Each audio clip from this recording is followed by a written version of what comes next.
Hi friends, welcome to my channel Prash vlogs. ఈరోజు మా ఇంట్లో దొండకాయ ఫ్రై అండి. మీరు కూడా ఇలా ట్రై చేయండి. ఎంత టేస్టీగా ఎంత రుచిగా ఉంటుందో తెలుసా. పిల్లలైతే లొట్టలేసుకొని మరీ తింటారు. ఈ ప్రాసెస్ని మొదలు పెడదామా.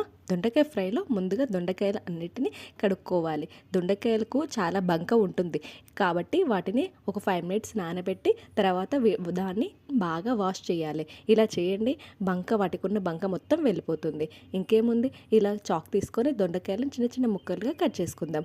నేనేదో ట్రై చేశాను, నా వల్ల కాలేదనేసి మా పాపని హెల్ప్ అడిగాను. మా పాప చూసారా, నా కోసం వీడియో కూడా తీసింది. చాలా హెల్ప్ చేస్తుంటుంది. ఇలా దొండకాయని 4 పీసెస్గా కట్ చేసుకొని చిన్న చిన్న ముక్కలుగా కట్ చేసుకోవాలి. ఏదో ట్రై చేశాను కానీ ఆ టైంలోనే 4 ముక్కలు ఈవెన్గా రాలేదు. మీరు అలా కాకుండా ఈవెన్గా కట్ చేసుకోండి 4 ముక్కలు. ఇలా వీడియో తీస్తూ ఉంది, నాకు చెప్పకుండా ఇలా కూడా వీడియో తీసింది మా పాప. ఇంకేముంది, 2 టమాటాలు 2 ఉల్లిగడ్డలు కూడా బాగా వాష్ చేసుకొని కట్ చేసుకొని పెట్టుకోవాలి. ఇంకేముంది, స్టవ్ వెలిగించేసి అందులో కడాయి పెట్టి కడాయి వేడి కాగానే అందులో ఆయిల్ వేసేసేయండి. ఆయిల్ కర్రీకి తగ్గట్టుగా వేసేసుకోండి. ఆయిల్ వేసేసుకున్న తర్వాత అందులోకి ఆనియన్ వేసేసుకోండి. నేను మర్చిపోయి లో ఫ్లేమ్లో పెడదాం అనుకున్న ఆయిల్, కాకపోతే హై ఫ్లేమ్లో పెట్టేసరికి భయం వేసింది. ఒకటేసారి ఆయిల్ అంతా చేతి మీద పడిపోయింది. ఆనియన్స్ బాగా వేగాక అందులోకి దొండకాయ ముక్కలు యాడ్ చేసుకోండి. ఇలా దొండకాయ ముక్కలు ఆయిల్ మొత్తం స్ప్రెడ్ అయ్యే విధంగా బాగా కలబెట్టేసేయాలి. బాగా కలబెట్టేశాక ఉన్న లిడ్ని క్లోజ్ చేయాలి.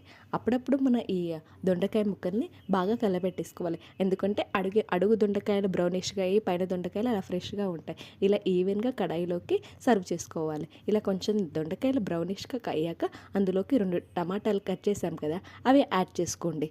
ఇలా టమాటాలు కట్ చేసుకున్న తర్వాత యాడ్ చేసుకొని కొద్దిసేపు లిడ్ తోటి క్లోజ్ చేసామనుకో టమాటాలు బాగా మగ్గిపోతాయి. టమాటాలు మగ్గాక అందులోకి అల్లం వెల్లుల్లి పేస్టు మరియు పసుపు వేసి బాగా ఈవెన్గా కలబెట్టేసేయాలి. అల్లం వెల్లుల్లి పేస్టు పసుపు కలబెట్టాక ఒక 5 మినిట్స్ వాటిని బాగా ఉడికించుకోవాలి. వాటిని ఉడికించుకున్న తర్వాత ఇంకేముంది, మన టేస్ట్కి తగ్గట్టు కారం, ఉప్పు ఇలా యాడ్ చేసుకోవాలి. కారం, ఉప్పు మన టేస్ట్ తగ్గట్టుగా యాడ్ చేసుకొని కలబెట్టేసుకుని ఒక 5 మినిట్స్ ఎలా స్టవ్ మీద మీడియం ఫ్లేమ్లో ఉంచామంటే ఇంకేముంది, దొండకాయలు బాగా మగ్గేసి కర్రీ రెడీ అవుతుంది.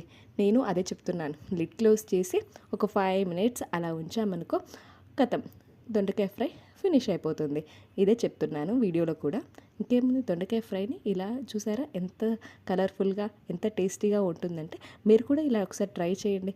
దొండకాయ కూర అంటే ఇష్టం ఉండని వాళ్ళు ఉండరు. మా పాపకైతే ఈ కూర అంటే చాలా ఇష్టం. ఇంకేముంది, కడాయిలో నుంచి స్టీల్ బౌల్లోకి సర్వ్ చేస్తున్నాను. అదో అలవాటు నాకు. ఖచ్చితంగా కర్రీ వండానంటే వేరే దాంట్లోకి సర్వ్ చేయాల్సిందే.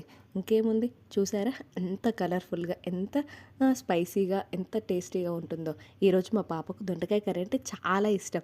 అందుకే ఈరోజు చాలా బాగుంది మమ్మీ దొండకాయ ఫ్రై అనేసి చెప్తుంది. ఇలా కూడా మీరు ఒకసారి ట్రై చేయండి. Please subscribe my channel, like and share it.